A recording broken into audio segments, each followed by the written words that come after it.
2023 was just an amazing year to get all those leg things up and running. 2024, forming the staff, bringing things together. And then 2025, this past year, making everything run smoothly for our first year. So first year was very phenomenal. Had over 19 to 20 kids receive athletic scholarships in year one. So were you younger? Did you have any programs, or were you able to participate in any programs like the program you were on? And if you didn't have that program, is that why you offering the opportunities for young people today? Because you want to get an opportunity that you didn't have that they able to have? The biggest thing I learned with business, you need to plan ahead and plan smart to make sure everything runs smoothly. So those few years, even in college, it was opportunities for me to go hang out with friends, but I'm just like, no, that's not where I'm at. That's not where I'm aligned at right now. I'm not playing ball or working out, putting in work. I want to work on my business. I want to flourish that up. So when I get started, I don't have to worry.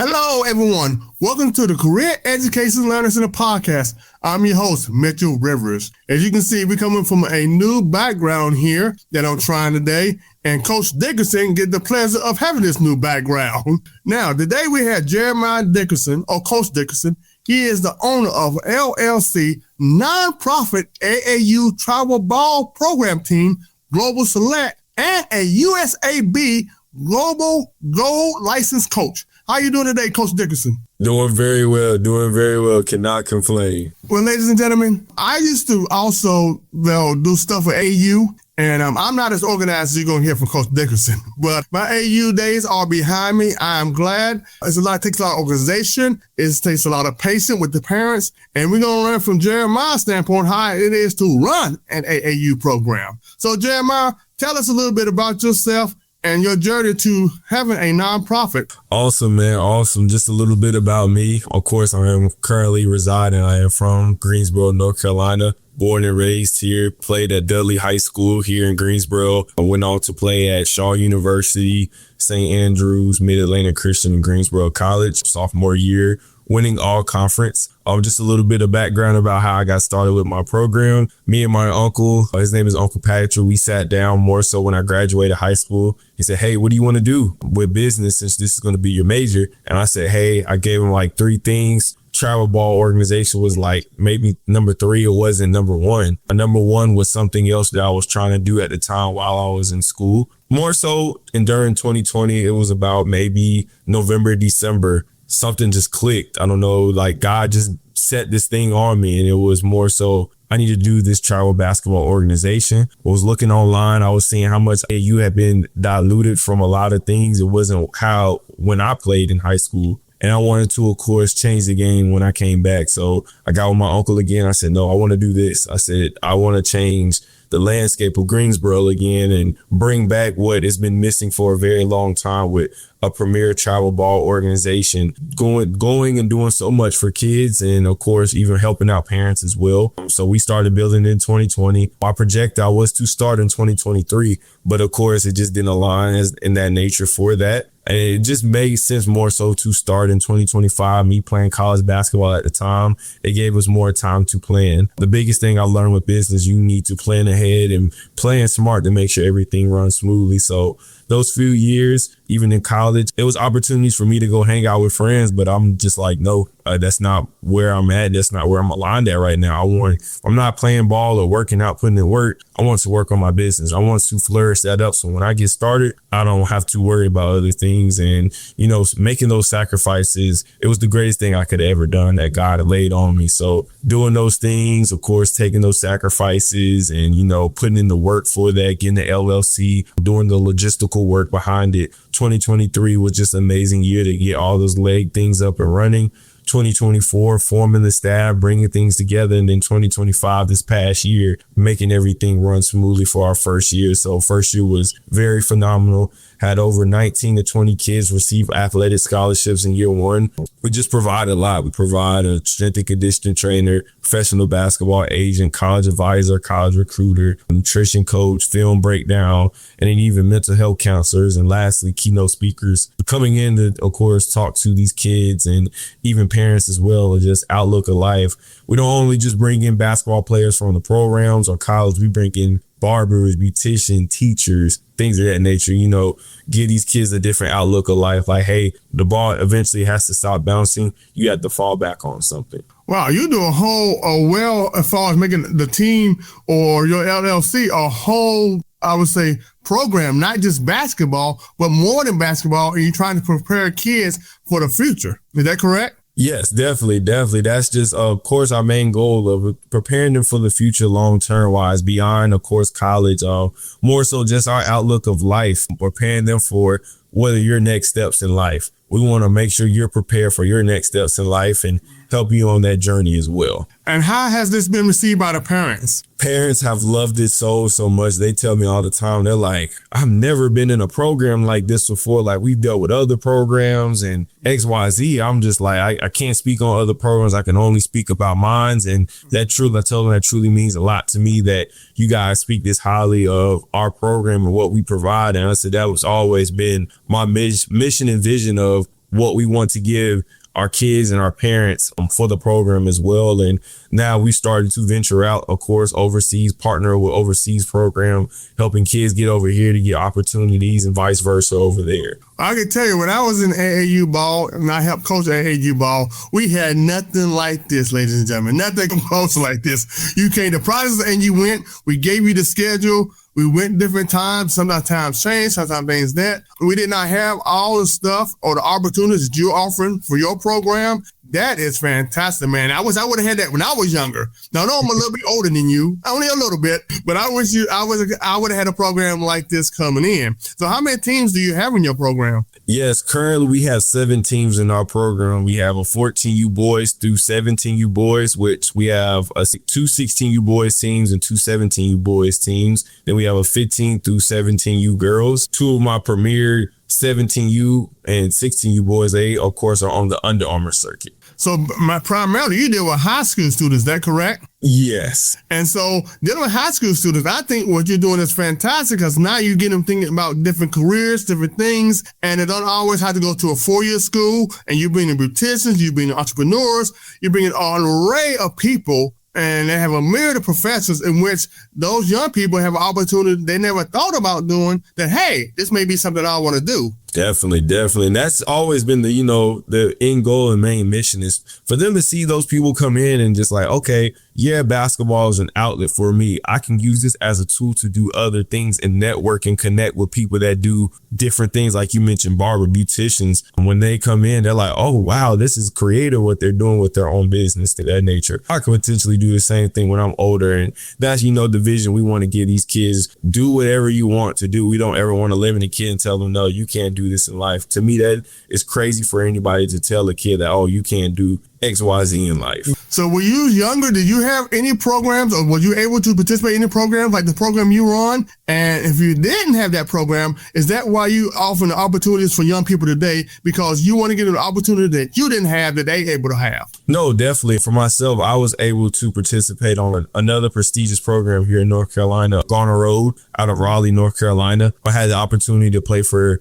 NBA 2-time champion David West on the circuit. So just seeing how they function and how everything they do, it inspired me to, of course, do this for the Greensboro area and, give back to the youth and just go beyond realms of different things. So it inspired me at all different levels of everything they've done and they're continuing to do as well. And running a nonprofit, it is, ladies and gentlemen, I ran a nonprofit also from 2007, 2013, also called the Career Learning Center, to where I went to different schools. I had seminars and workshops. This is pre-internet that we have today and pre-podcasts and all this good stuff we have today. So I physically had to have seminars, workshops physically, and I would go to different YMCAs, I would go to different recreation centers and try to present like you did on different opportunities for young people who want to go to college, military, or whatever career they want to pursue. You're also a USAB Golden License coach. How did that come about? Yeah, so for myself, and anytime, of course, we have to have our athletes compete on, of course, the live period levels, and even from our high school girls to compete in front of college coaches for Division I, you have to, of course, go through the USAB coach license. It's kind of like a module that you have to complete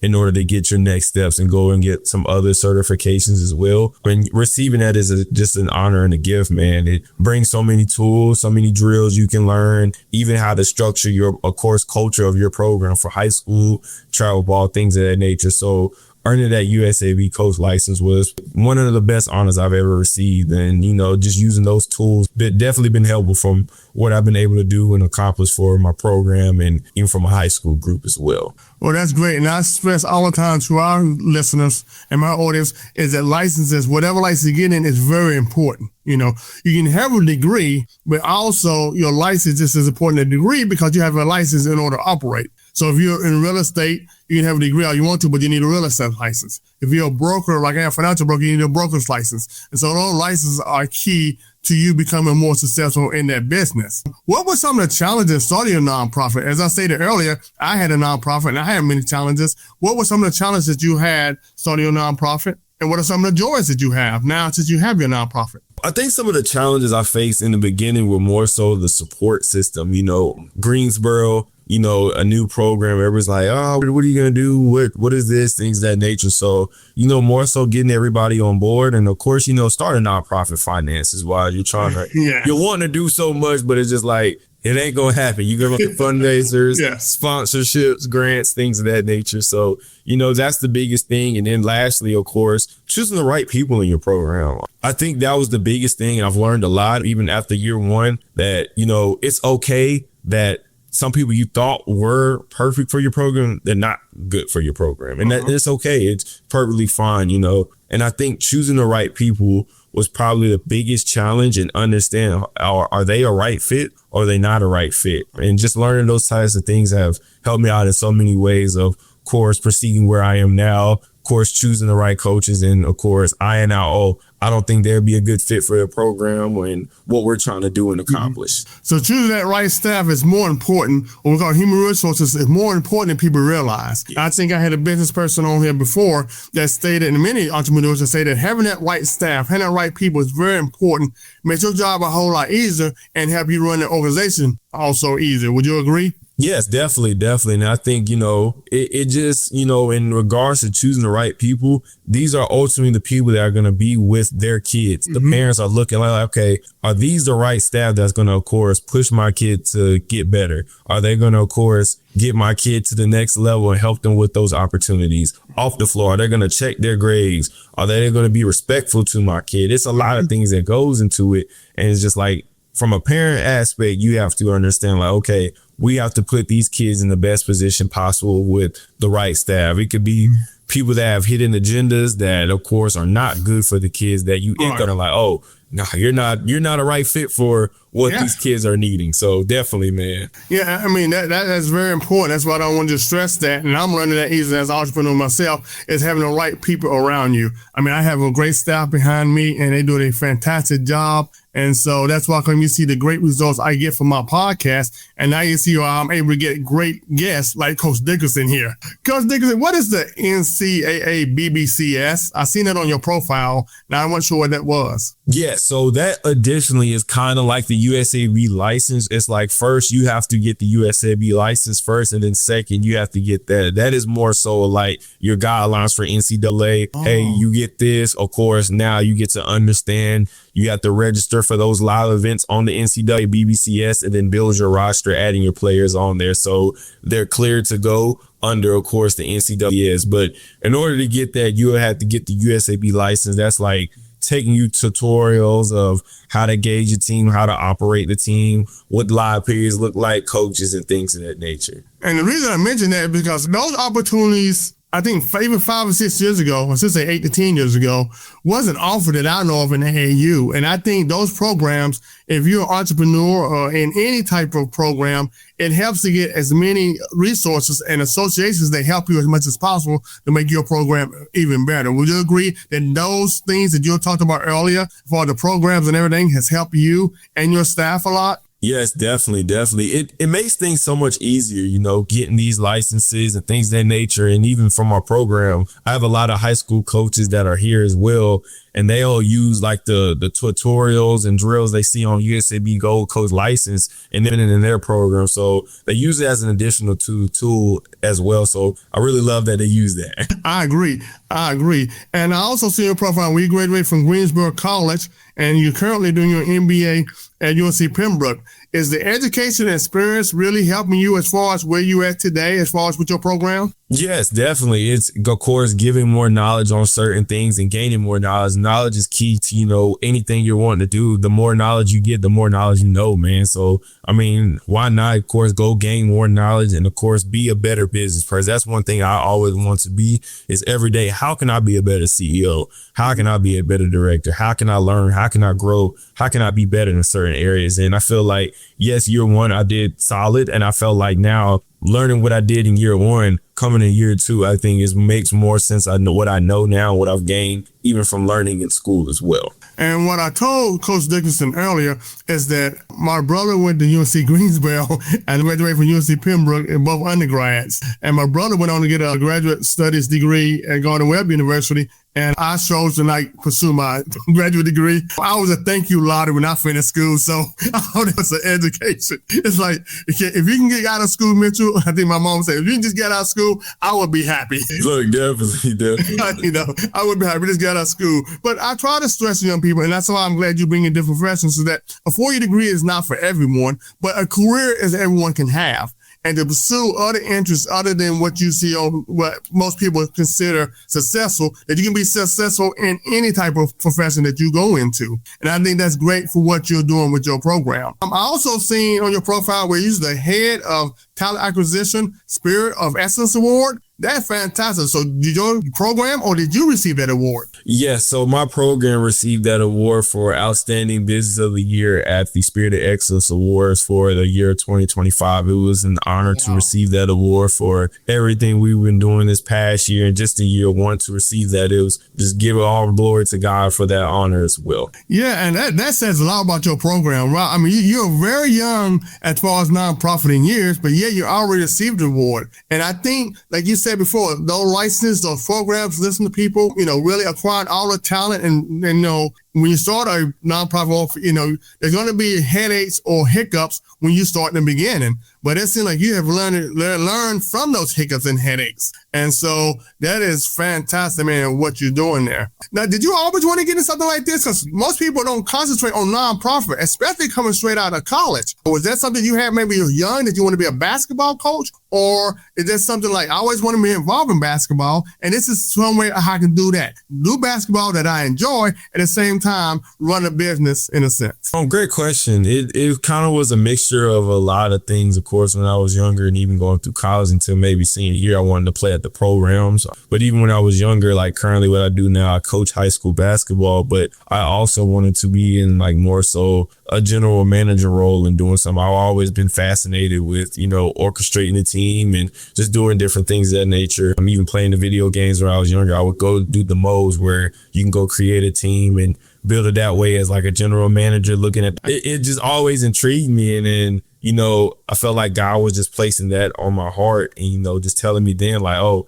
you're going to be doing this in the future soon. And little do I know now I'm doing that now. So I think everything just played dividends of when I was younger and then mixing different things together of kind of what I do now. So it's just an enjoyment to do all those things. That is great, man. That is great. How you merge your passion with opportunity there to make money at the same time, support yourself and do what you love. And going with that support yourself program, in the beginning, how hard was it to get sponsorships? I know every entrepreneur is always getting that capital funding to start your organization. How hard was that? And what things have you done to improve even more sponsorships for your program? Yes, no, it was definitely hard in the beginning because, as you know, you're in the getting process, your first year, they want to know like, hey, what have you done? What is your mission? What are all these things? It's just like, I can only give you the details, what we're going to do and kind of what we have set up now. So, that beginning part was extremely hard, having to go through that process and be denied a lot of times. And that denial, it was just like, man, why did I get denied? And it's just like,